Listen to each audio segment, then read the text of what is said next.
Hello students, कैसे आप लोग। आज हम लोग स्टार्ट करेंगे प्रारंभिक संक्रियाएं। ठीक है, तो चलो देखते हैं फिर। चलो हेडिंग दोगे, हेडिंग दोगे अवयव पर प्रारंभिक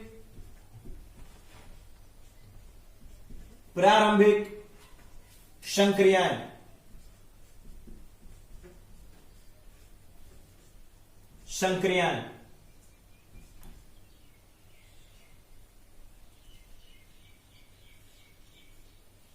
अवयव पर प्रारंभिक संक्रिया या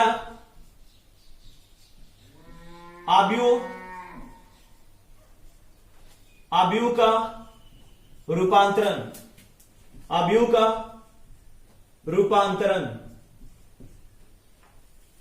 रूपांतरण इसे हम लोग अवयव पर प्रारंभिक संक्रिया भी बोलते हैं। क्या अवयव पर प्रारंभिक संक्रिया या अवयव का रूपांतरण भी इसे हम लोग बोलते हैं। और इंग्लिश में इसे हम लोग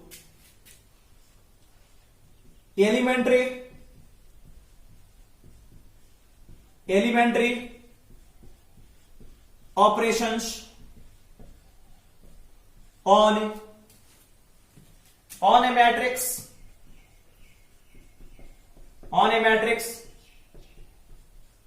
इंग्लिश में ये लिखते हैं, elementary operation on a matrix. देखा जाए प्रारंभिक संक्रियाएं कुल 6 होती हैं और 6 में से 3 प्रारंभिक पंक्ति संक्रिया होती है और 3 प्रारंभिक स्तंभ संक्रिया होती है।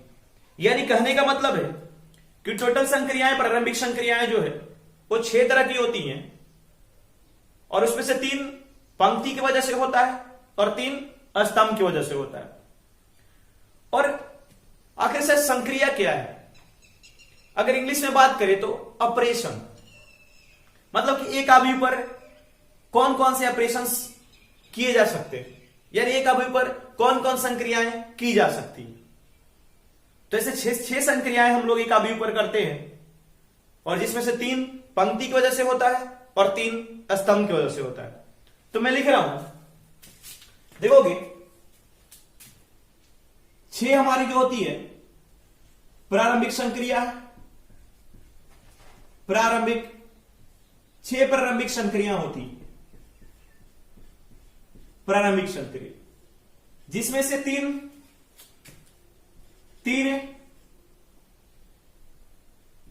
प्रारंभिक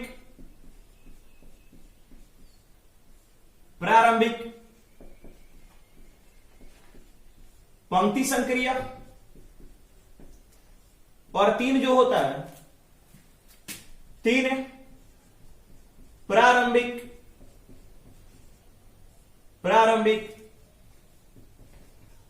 स्तंभ संक्रिया होता है। स्तंभ संक्रिया, बात क्लियर है कि टोटल जो संक्रियाएं हमारे 6 संक्रियाएं हैं जिसमें से 3 पंक्ति की वजह से और 3 स्तंभ की वजह से होता है। इसे हम लोग शॉर्ट में ऐसे भी लिख सकते हैं कि टोटल 6 पी से प्रारंभिक ए से संक्रियाएं, 6 प्रारंभिक संक्रियाएं जिसमें से 3 प्रारंभिक पंक्ति संक्रियाएं, प्रारंभिक पंक्ति संक्रियाएं पीपीएस प्लस 3 जो होगा प्रारंभिक पी से प्रारंभिक स्तंभ पीएएस। क्लियर है। तो ये हमारी 6 प्रारंभिक संक्रियाएं हैं। लेकिन चलो बात करते हैं कि ठीक है सर, किसी पंक्ति पर हम 6 तरह के संक्रियाएं प्रयोग कर सकते हैं, यूज कर सकते हैं। लेकिन सर ये आप कह रहे कि ऑपरेशन का मतलब क्या, कोई कार्य, इसमें कोई कैलकुलेशन, मतलब क्या क्या इसमें बदलाव हो सकते, क्या क्या चेंजेज हो सकते, ऐसी बात है। राइट। तो चलो देखेंगे, अब हम लोग बात कर रहे हैं पहली प्रारंभिक संक्रिया पर, और पहले हम लोग इसे नोट करेंगे, फिर इसे क्लियर करेंगे कि हमारी पहली प्रारंभिक संक्रिया क्या कह रही है। देखोगे, किसी पंक्ति, किसी दो पंक्ति या किसी दो पंक्तियों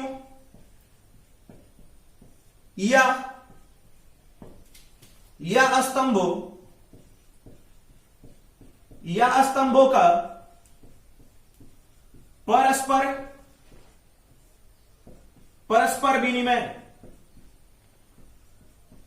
विनिमय। देखो ये बातें क्या कहा जा रहा है, करा किसी दो पंक्तियों या स्तंभों का परस्पर विनिमय। परस्पर विनिमय का मतलब तो समझते होगे, एक दूसरे से बदलना नहीं, परस्पर विनिमय मतलब एक दूसरे से बदल दिया, हमने इंटरचेंज कर दिया। तो कह रहा किसी दो पंक्तियों या स्तंभों, यानी कहने का मतलब किसी दो पंक्ति को या तो किसी दो स्तंभ को हम लोग क्या कर सकते हैं, आपस में बदल सकते हैं, यही ये बात कह रहा है। अब देखा जाए, आगे मैं लिख रहा हूं, इस रूपांतरण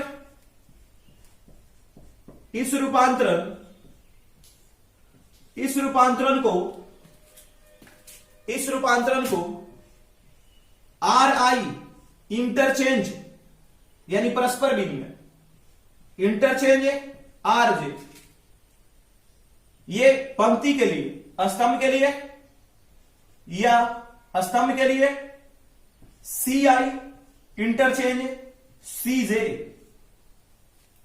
अब जरा बात को समझना, क्या बातें कही जा रही है।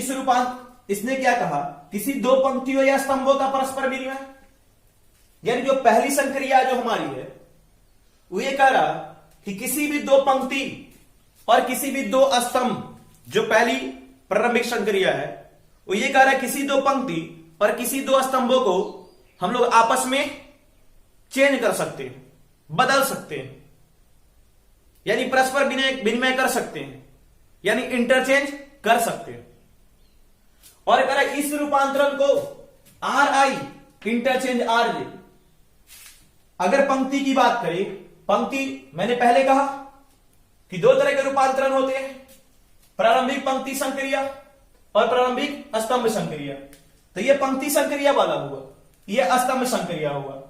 तो ये क्या हो गया, दो हो गए, ये एक सिंगल हुआ पंक्ति के लिए, एक स्तंभ के लिए हुआ। तो इसने कहा कि दो पंक्ति या स्तंभों को परस्पर विनिमय, यानी दो पंक्ति को हम लोग क्या कर सकते हैं, आपस में बदल सकते हैं, दो स्तंभों को भी हम लोग आपस में बदल सकते हैं।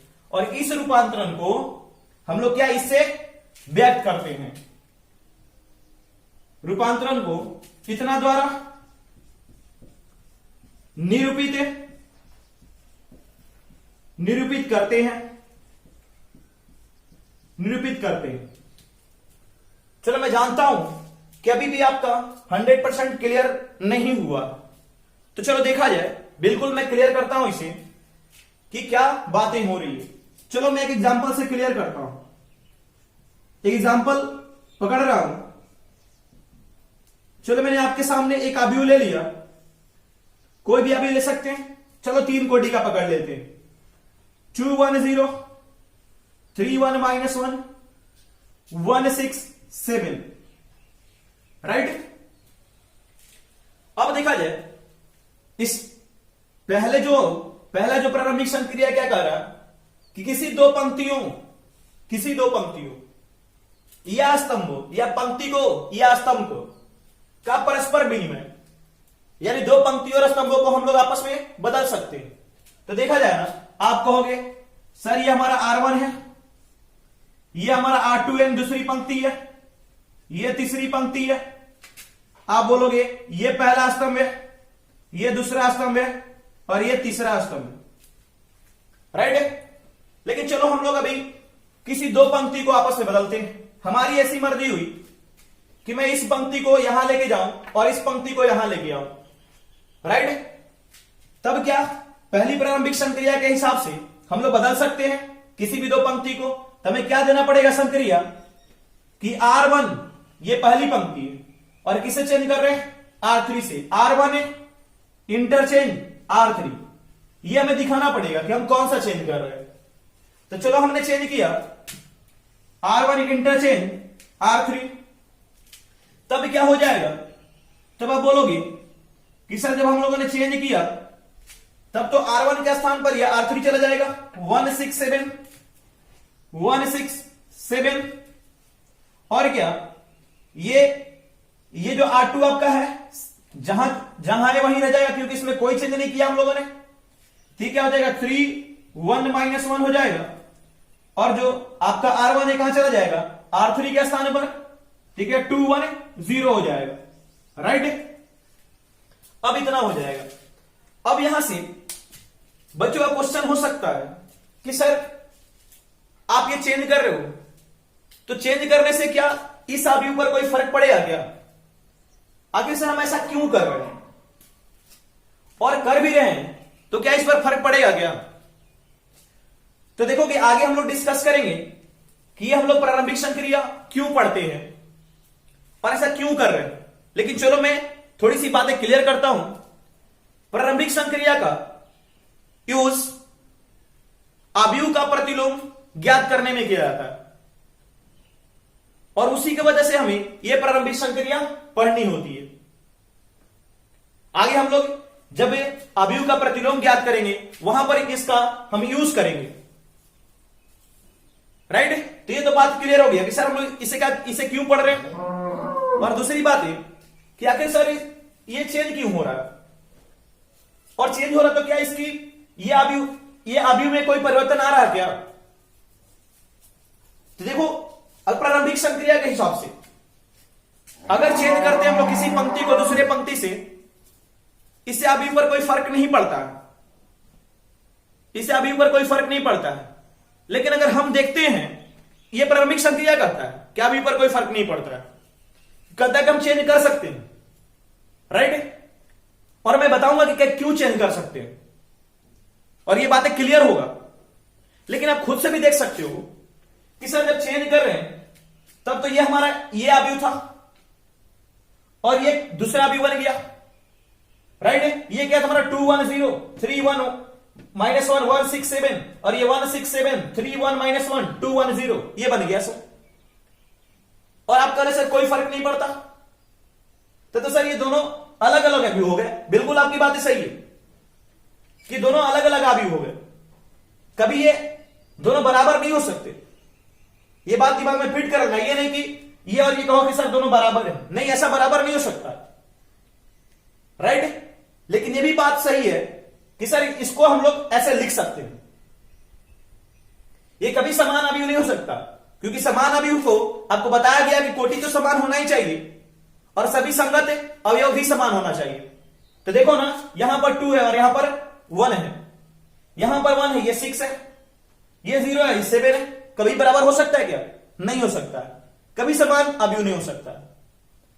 लेकिन सर ठीक है, आपने कहा कि सर समान अवयव नहीं हो सकता है, और कह रहे हो कि सर कोई फर्क भी नहीं पड़ता है, यह हमारा क्या प्रारंभिक संक्रिया कहता है। चलो देखा जाए यह प्रारंभिक संक्रिया कैसे कहता है कि इस पर कोई फर्क नहीं पड़ता है। जरा ध्यान दोगे और अच्छे से ध्यान दोगे। मैं लिख रहा हूं 2x + y into 0 into z, right, equal to 6। 3x + y - z equal to 10, x + 6y + 7z equal to 12। अब देख रहे हो कि ये क्या है, ये सभी क्या है, रैखिक समीकरण। हम लोग कह सकते हैं रैखिक समीकरण के एक निकाय है, यह रैखिक समीकरण निकाय है, सिस्टम ऑफ लिनियर इक्वेशंस। तब देखो ना, आप कहोगे सर ये फर्स्ट इक्वेशन है, ये सेकंड इक्वेशन है और ये थर्ड इक्वेशन है क्या? अब जरा ध्यान दोगे, इस x का कोफिशिएंट क्या है, 2 है, इस y का कोफिशिएंट 1 है, क्योंकि कुछ मल्टीप्लाई नहीं, देन क्या है, यहां पे 1 है, और इस जेड का कोफिशिएंट क्या है, 0 है, राइट। यहां पर भी आप x का देख रहे हो 3 है, y का 1 है, z का क्या -1, फिर यहां पर x का 1, y का 6, z का 7। तो जरा ध्यान दोगे, आपने कहा कि सर x का कोफिशिएंट 2 है, देखो इसमें क्या लिखा गया है 2, y का कोफिशिएंट सर 1 है, यहां पर क्या है 1, z का कोफिशिएंट 0, यहां पर क्या है 0, यहां पर भी x का कोफिशिएंट 3 है, 3 है, y कोफिशिएंट 1, यहां 1 है, z का कोफिशिएंट -1 और यहां -1 है, फिर x का कोफिशिएंट 1 और यहां भी 1 है, और y का कोफिशिएंट 6 और यहां भी 6 है, z का कोफिशिएंट 7 और यहां भी 7। इतनी बात तो पढ़ में आ रही है, बात क्लियर है, ठीक है। तब देखोगे, जरा आप ही बताना ना, अगर मेरी ऐसी मर्जी हुई कि मैं क्या करूं, ये तो चलो हमारा ऐसा इक्वेशन हो गया, अगर मैं इस इक्वेशन को इसके स्थान पे लिख दूं और इस इक्वेशन को इसके स्थान पे लिख दूं, क्या कोई फर्क पड़ेगा क्या? x plus 6y plus 7z equal to 12 लिख दूं और यहां ये 3x plus y minus Z equal to 10 और ये 2x plus y plus 0 into Z equal to 6 लिख दूं, क्या कोई फर्क पड़ेगा? कोई फर्क नहीं पड़ेगा। लेकिन क्या हुआ, अब इसका इससे कोफिशिएंट देखो ना 1 यहां पर आ गया, इससे कोफिशिएंट 6 यहां पर आ गया, जेड कोफिशिएंट 7 ये हो गया, और फिर वही बातें नीचे वाला हो गया। तो क्या समीकरण को इधर उधर करने से कोई फर्क पड़ता है? कोई फर्क नहीं पड़ता, राइट ना। और यही रीजन है कि प्रारंभिक संक्रिया क्या कहता है कि किसी भी दो पंक्तियों या स्तंभों का परस्पर विनिमय हो सकता है। बात क्लियर है, राइट।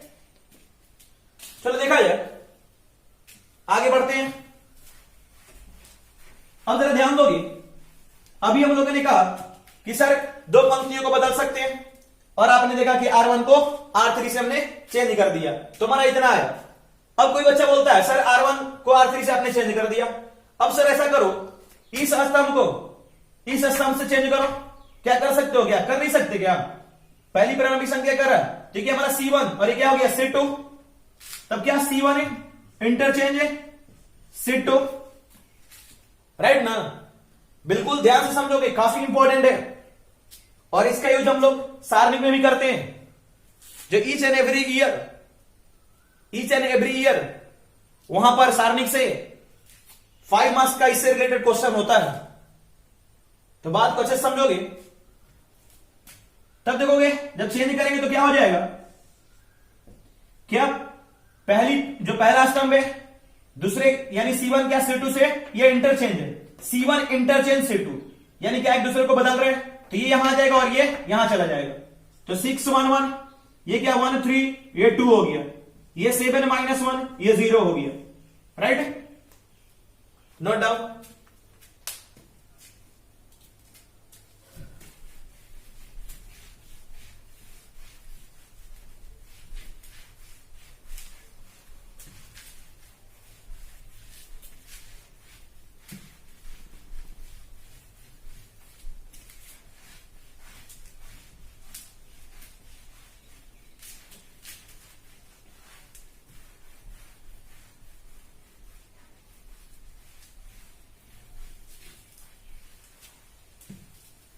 चलो ध्यान दोगे, अब बात करते हैं संक्रिया नंबर 2।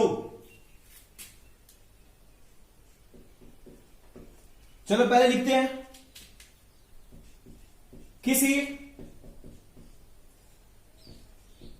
पंक्तियों या अस्तंभों, किसी पंक्तियों या अस्तंभों के अवयवों में एक शून्येतर संख्या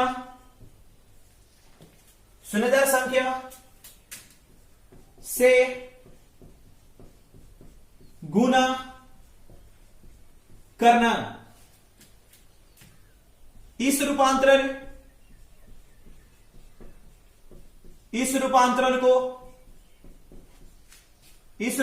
को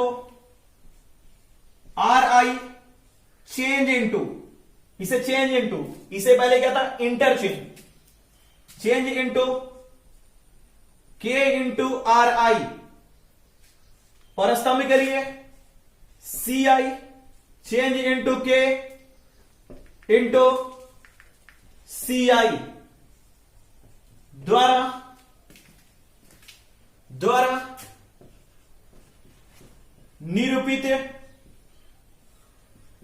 निरूपित करते हैं।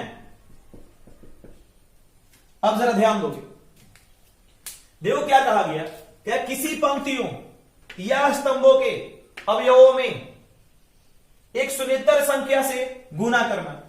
कहता है प्रारंभिक संक्रिया 2 कि किसी अवयव के किसी पंक्ति या किसी स्तंभ में हम लोग किसी भी शून्येतर संख्या से गुना कर सकते। देखो ये भी कॉन्सेप्ट रैखिक समीकरण से ही आया। अगर बाजू मान लो दिया है x plus 2y plus 2z equal to 6 दिया है, अगर हमारी मर्जी हुई तो दोनों तरफ इधर भी 2 से गुना कर दिया और इधर 2 से गुना कर दिया, क्या कोई फर्क पड़ेगा? क्या नहीं पड़ेगा।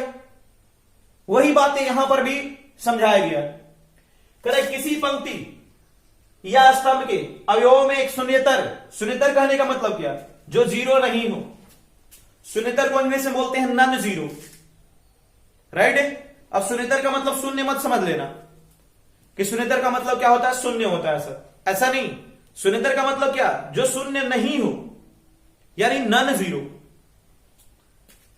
बात क्लियर है? क्या पकड़ में आ रहा है कि नहीं? सही है ना? ठीक है, तब देखा जाए। चलो इस बात को क्लियर करते हैं एग्जांपल से। एग्जांपल मैं आपके सामने एक एग्जांपल टेक कर रहा हूं। 2 4 6 4 1 2 2 3 4। देखोगे अब कोई बंदा आके बोलता है कि चलो R1 में, ये R1 है आपका, इसमें आप 2 से मल्टीप्लाई कर दो। तो कह रहा है किसी पंक्तियों या स्तंभों के अवयवों में एक शून्येतर संख्या से गुना कर सकते हैं, यानी R1, ये R1 के सभी अवयव में किसी भी संख्या से हम गुना कर सकते हैं, जैसी अगर हमें जरूरत पड़े। अगर बाद में मान लो कोई बंदा आके कहता है कि चलो इस जो ये अवयव जो दिख रहा है, ये अवयव, इसे क्या बना दो आप, 1 बना दो। तो आप इस 2 को 1 बनाने के लिए क्या करोगे, 1/2 से मल्टीप्लाई करोगे, राइट ना। अरे 2 को 1 बनाना है तब कहोगे सर 2 से डिवाइड करोगे, लेकिन यहां पर डिवाइड की बात नहीं है, क्या करना है, गुना करना है, भाग लगाने की बातें नहीं है। तो क्या हम कहेंगे कि 1/2 से गुना करेंगे, मल्टीप्लाई करेंगे, राइट। तब चलो देखोगे, यहां से बात को समझोगे। ये आपका R1 है और R1 चेंज, देखो RI change into K into RI। K क्या है यहां पर, एक शून्येतर संख्या है, राइट। यानी 2 3 1/2 1/4 कुछ भी हो सकता है। तो चलो R1 किसमें हम लोग R1 में चेंज कर रहे हैं, 1/2 R2 सॉरी R1, क्योंकि इसी में चेंज कर रहे हैं। देखो यहां पे क्या संक्रिया दिया हुआ है कि RI चेंज इनटू किसमें, RI में ही, यानी किसमें, जिसको चेंज करना है उसी में। कह रहा किसी पंक्तियों या स्तंभों के अवयवों में एक शून्येतर संख्या से गुना कर सकते हैं। तो चलो हम दिखा रहे हैं किसमें हम गुना कर रहे हैं, तो R1 में ही हम लोग चेंज कर रहे हैं। तो चलो करेंगे, तो जरा ध्यान दोगे, जब चेंज करोगे R1 में तो ये 1/2 इंटू क्या हो जाएगा, 2 हो जाएगा। देखोगे जरा, ये 1/2 इंटू 2 हो जाएगा, तो क्या मिलेगा, 1 मिलेगा, क्योंकि ये R1 है। तब तो आपने कहा कि ये R1 है, लेकिन ये बात ध्यान देना कि सर R1 यही नहीं है, ये भी तो R1 है, ये भी तो R1 है, सभी तो ये R1 के ही अवयव हैं। तब तो अभी आपने एक बार 1/2 इंटू 2 करा, अब क्या करोगे 1/2 इंटू 4, तब ये कैंसिल होकर क्या मिलेगा, ये तो 2 मिलेगा, तब ये क्या हो गया 2 हो गया। अब यहां पर अब अभी आपने 4 पकड़ा, अब क्या पकड़ोगे 6, ठीक है 6, तो क्या हो गया 3 टाइम्स में गया, ये क्या हो गया 3 हो गया। बात आ रही पकड़ में, राइट। अब चलो देखा जाए अब ये क्या हो गया, 4 हो गया, ये 1 हो गया, या 2 हो गया, 2 3 4, क्योंकि इस आगे हम लोगों ने कोई चेंज नहीं किया था।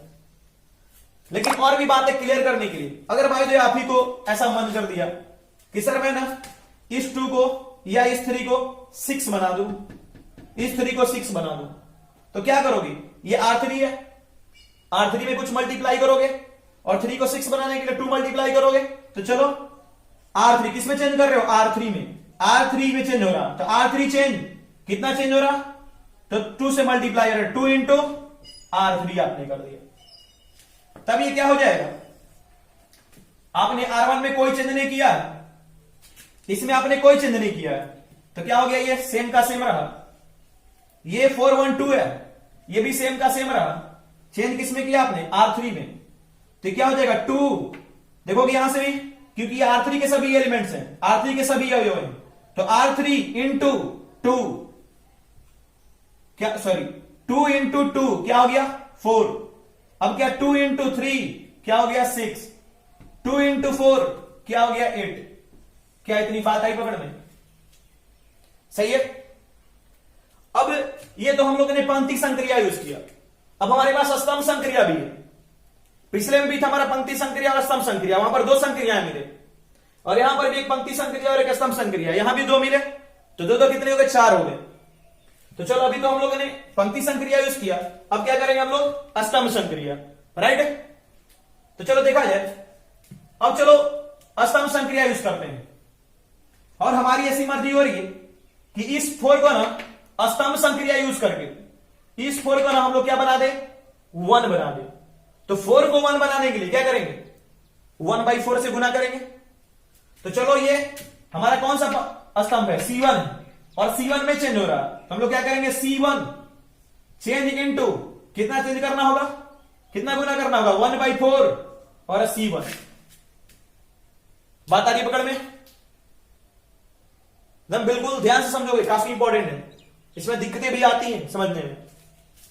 तब ये क्या हो जाएगा, ये हो गया, देखो ये क्या है, पहले स्तंभ का अवयव C1 का अवयव है। अब देखा जाए तो सब में अप्लाई होगा ना, जैसे यहां पर सब में अप्लाई हो रहा था, यहां पर भी सब में अप्लाई हो रहा था, यहां पर भी सब अवयव के लिए अप्लाई होगा। तो 1/4 इंटू 1, तो ये 1/4 हो गया। देखो अभी C1 ये है, अब क्या हो गया, C1 ये हो गया, तो 1/4 इंटू 4 ये क्या हो गया 1, अब ये 1/4 इंटू 4 ये भी क्या हो गया 1, और इसमें कोई चिन्ह नहीं, तो क्या हो जाएगा 2 1 6, इधर क्या 3 2, ये 8 हो गया आपका। बात क्लियर है, बिल्कुल अच्छे से ध्यान दोगे, अच्छे से समझोगे, इसे बहुत जरूरी चीजें हैं, नोट डाउन।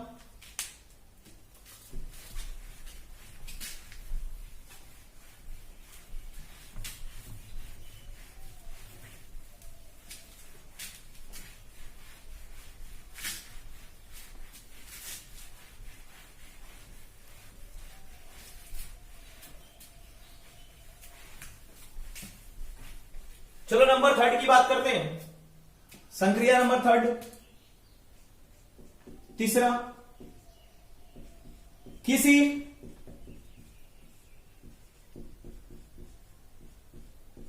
किसी पंक्ति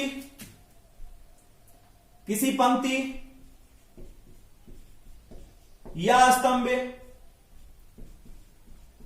स्तंभ के अवयवों में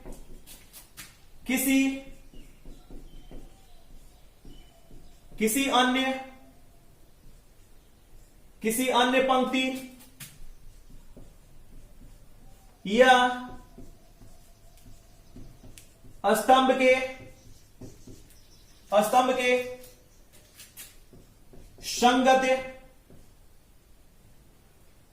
संगत अवयवों में एक शून्येतर संख्या से गुना कर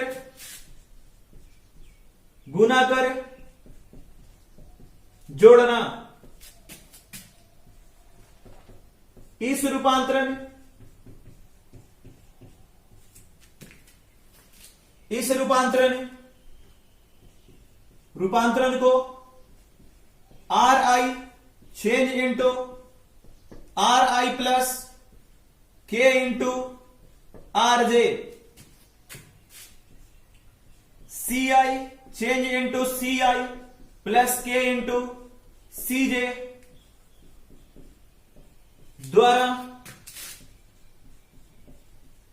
निरूपित करते हैं। ध्यान दोगे, बिल्कुल अच्छे से समझोगे, काफी इंपॉर्टेंट है, समझने में भी परेशानी होता है, लेकिन थोड़ा सा कंसंट्रेट रहोगे तो कोई परेशानी नहीं होगा। देखा जाए कैसे, कह क्या रहा पहले, एग्जाम्पल से क्लियर करेंगे, लेकिन पहले टॉपिक को यानी संक्रिया को समझा जाए। देखो क्या कह रहा, किसी पंक्ति या स्तंभ, ठीक है ना, किसी पंक्ति या स्तंभ के अवयवों में किसी अन्य पंक्ति या स्तंभ के संगत अवयवों में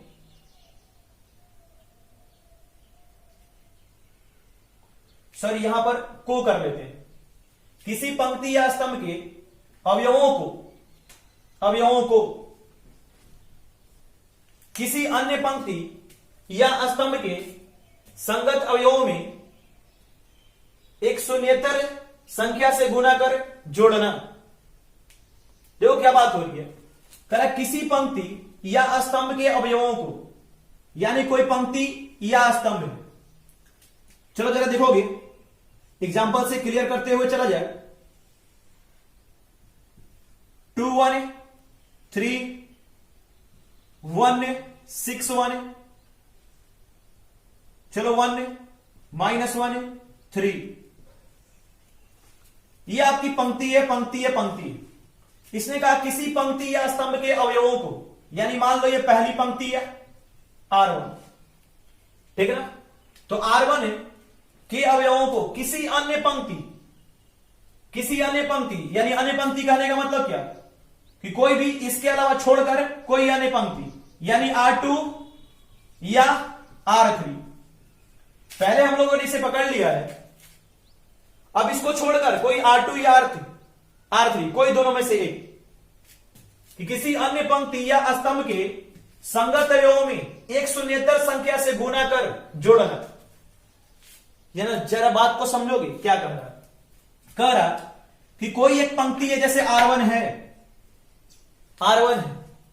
तो इसमें हम लोग किसी दूसरे पंक्ति यानी R2 या R3, यानी इसको छोड़कर R2 या R3 में किसी संख्या से गुणा करके हम इसमें जोड़ सकते हैं। तो चलो मान लो हमने कोई संख्या k से गुणा कर दिया, तो k इंटू क्या, किसी में भी, R2 में या R3 में, किसी एक में, तो चलो R2 जैसी जरूरत होगी उसके हिसाब से करते हैं। अगर क्वेश्चन का डिमांड होगा कि R2 में करना है तो R2 में करना पड़ेगा, क्वेश्चन का डिमांड होगा कि R3 में करना है तो R3 में करना पड़ेगा, तो क्वेश्चन के ऊपर डिपेंड करता है। तब देखो आपने क्या करा, पहली पंक्ति में और पहली पंक्ति को दूसरी पंक्ति में k से गुना करने के बाद जोड़ दिया। चेंज किसमें हुआ, पहली पंक्ति में ना, तो चेंज इनटू R1, यानी पहली पंक्ति में चेंज हुआ। और यही बात यहां पर लिखी गई कि R I change into R I plus K into R, यानी ये पहली पंक्ति तो ये पहली पंक्ति, और ये क्या, दूसरी या तीसरी कोई भी, अगर ये दूसरी तो ये दूसरी, और इधर कोई पहली या तीसरी कोई भी। बात क्लियर हो रहा। इसी तरह का स्तंभ, अभी हम लोगों ने पंक्ति पकड़ा है, स्तंभ की बात करें तो भी ऐसा होगा। तो चलो देखा जाए, अब आप ही से मैं ये कॉन्सेप्ट क्लियर करा रहा हूं, चलो जरा ध्यान दोगे और बिल्कुल समझ के चलोगे तो बात क्लियर हो जाएगा। अगर बाय द वे मान लो कि मेरी ऐसी मर्जी हुई कि भैया मुझे इसे 4 बनाना है, 4 बनाना है, तो हमारे पास 2 ऑप्शन है। सर इसमें 2 से मल्टीप्लाई कर देंगे तो 4 बन जाएगा, लेकिन कौन सी संक्रिया यूज करनी पड़ेगी, दूसरी, कि पहली पंक्ति में 2 से गुना कर दें। लेकिन हमें दूसरी संक्रिया यूज नहीं करना है यहां पर, यह तीसरी संक्रिया की बात है। तब क्या करना पड़ेगा, ये तो आपका R1 है, ये R1 है, तो इस 2 में आप इस R1 में कितना ऐड करोगे, 2 ऐड करोगे, 2 जोड़ोगे तब ना 4 बनेगा ये। तब आपने 2 जोड़ा, लेकिन सिर्फ अब किसमें आप चेंज कर रहे हो, R1 में चेंज कर रहे हो, तो ये R1 चेंज हुआ, आप चेंज कर रहे हो R1 में, तो R1 चेंज, तो R1 का ये 2 ऐसे 4 बनाना है, तो ये R1 हो गया हमारा, और 2 जोड़ेंगे तब 4 बनेगा। लेकिन ये संक्रिया क्या कहता है कि किसी और को भी इसमें गुना करना होगा, तो भैया किसको गुना करोगे, अगर बाय द मान लो यहां 2 होता, तब ये R2 को गुना करते कि R3 को गुना करते, तो देखोगे 2 इंटू 1 होगा तभी ना 4 बनेगा। अगर 2 इंटू 2 हो जाए तो 4 तो यही हो जाएगा, 4 प्लस 2 6 हो जाएगा। तो किसको गुना करोगे, क्या, R2 को। बात आ रही पकड़ में, राइट ना।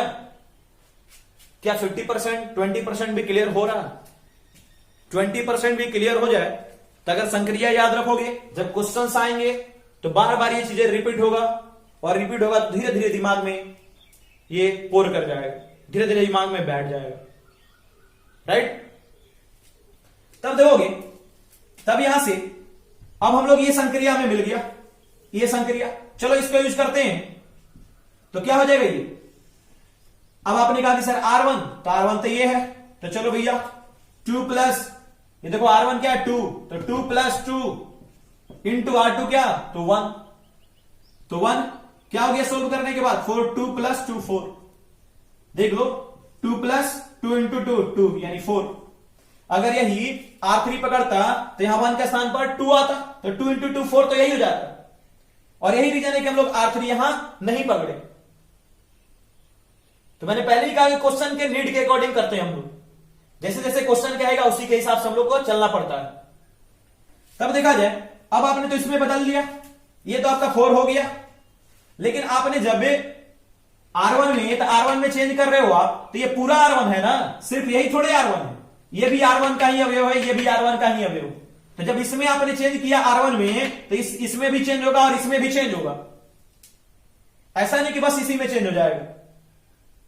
तब ये अब क्या हो गया, ये आपका R1 हो गया, तो देखोगे R1 के स्थान पर क्या हो जाएगा, ये 1 जाएगा, प्लस 2 इंटू, फिर R2 क्या होगा इसके लिए R2 6, इसके लिए R2 6 हो गया 6, तो क्या हो जाएगा 1 प्लस 12 क्या हो गया, ये 13 हो गया। हमें इससे मतलब नहीं है कि कितना बना, हमें तो इसको बनाना था 4, राइट। अब आपने देखा कि इसको भी अप्लाई कर दिया, अब ये R1 हो गया हमारा, R1 क्या हो गया 3। तब देखो देखा जाए, तब R1 के स्थान पर 3 प्लस 2 इंटू R2 क्या हो जाएगा 1, अभी क्या हो गया 3 प्लस 2 यानी 5, ये 5 हो गया, और R2 में कोई चेंज नहीं, 1 6 1, R3 में कोई चेंज नहीं, 2 माइनस 1 3। कुछ बात आई होगी पकड़ में, क्या बात क्लियर है। चलो जरा और देख लो। अब चलो कोई बंदा कहता है आपसे, कैसा करो भैया, आप इस 2 को ये पंक्ति वाले 2 को इसको 0 बना दो, इस 2 को 0 बनाना है। हम 0 कैसे बनाएंगे, तो 2 को 0 बनाने का सबसे बेस्ट तरीका क्या है, सर उतना माइनस करना पड़ेगा, तो माइनस करना पड़ेगा, चलो करते हैं। चेंज किसमें करना है, R3 में, तो R3 में चेंज करना, R3 चेंज, फिर R3 चेंज, R3 ना, क्योंकि 2 माइनस 2 करेंगे तब आएगा, तो 2 तो हमने लिख दिया, फिर माइनस 2, माइनस लिखो प्लस लिखो एक ही बात है, माइनस लिखो प्लस लिखो एक ही बात, राइट ना। प्लस माइनस के स्थान पे प्लस भी लिख सकते हो, प्लस के स्थान पे माइनस भी लिख सकते हो, जरूरत के हिसाब से। तब ये माइनस हो गया, -2 हमने कर दिया, लेकिन 2 के साथ ये कुछ होना चाहिए आरजे क्या। अब देखो R3 में चेंज करो तो कौन सा आना चाहिए, या तो R1 आना चाहिए या तो R2 आना चाहिए। अब आपको डिसाइड करना है कि R1 आया कि R2 आएगा। तो जब आप R1 पकड़ोगे तो देखो क्या हो जाएगा, ये तो 4 आएगा तो 8 हो जाएगा, माइनस से हमें क्या चाहिए 0 लाना है, तो क्या होना चाहिए 1, तो क्या बैठेगा यहां पे R2। बात क्लियर है, देखो क्या हो जाएगा, ये आपका 2 है, R3 2 है, देखो R3 2 है, -2 है, और R2 क्या है, ये R2 1 है, क्या हो गया 2 - 2 0 मिला क्या, ये हो गया हमारा। इसमें हमने कोई चेंज नहीं किया है R1 में, तो ये 4 13 5, ये हो गया 1 6 1। इसमें R3 में चेंज कर रहे हैं, पहले में चेंज किया, ये 0 हो गया। पहले ही मैंने क्लियर किया कि जब चेंज करोगे R3 में तो पूरे में चेंज करना होगा। अभी आपने इसको चेंज किया, ये 0 होगा, लेकिन अब R3, ये भी तो R3 है, तो ये -1 -2 इंटू इसके लिए R2 कौन सा है 6, तो क्या हो गया -1 -12, कितना हो गया -13, ये क्या मिल गया -13। बात क्लियर है। अब चलो आगे चलते हैं। अब हमारा हो गया ये 3, अब क्या हो गया 3, R3 3 हो गया -2 इंटू R2 क्या हो गया इसके लिए 1, तो 3 - 2 ये क्या हो गया 1, यानी ये आपका 1 हो गया। अभी भी बात पकड़ में आया कि नहीं आया। ये हमारा पंक्ति संक्रिया हो गया, पंक्ति संक्रिया। लेकिन स्तंभ संक्रिया भी यही कहानी, उसमें क्या हम लोग स्तंभ पे बात करेंगे, स्तंभ पे। क्लियर है बातें, चलो देख भी लोगे, देखोगे। वैसे क्वेश्चंस में बहुत बार आएगा, इतनी बात आ रही पकड़ में, सही है। चलो एक बार रिमाइंड कराते हैं, ध्यान दोगे हमारी संक्रियाएं क्या है। पहली संक्रिया क्या था, किसी भी दो पंक्ति को आपस में बदल सकते हैं या किसी भी दो स्तंभ को आपस में बदल सकते हैं, यानी आर आई इंटरचेंज, ये बिल्कुल याद रखोगे, आर जे,